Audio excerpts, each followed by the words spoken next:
তুমি ডিভোর্স চেয়েছো, তুমি বলেছো আমি ডিভোর্স চাই, আমি বলেছি কোনো অসুবিধা নেই। তুমি বলেছো আমার এমুক চাই, আমার টাকা চাই, আমার টাকা চাই, আমার এই চাই। আমি তাতেও বললাম হ্যাঁ।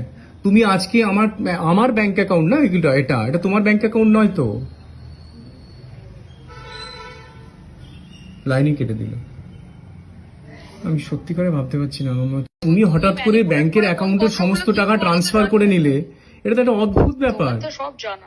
সব জানা আমার। তুমি ম্যানিপুলেট করে কি কথা কেমন করে বলতে পারো খুব ভালো জানো। না আমি বলছি দেখো, তুমি যে কোনো একটা না রাস্তা, মানুষের একটা পথ থাকে যে আমি ডিভোর্স করব। কোন সতী লক্ষ্মী গো? না আমি সেটা বলছি না, আমি বলছি যে মানুষের যখন ইনডিফারেন্সেস হয়, এটা তো আইনত অপরাধ। না আমি বলছি মানুষের যখন ইনডিফারেন্সেস হয়, তখন মানুষ সেখান থেকে সেপারেট চলে যায়, মানুষ তাকে ডিভোর্স করে চলে যায়।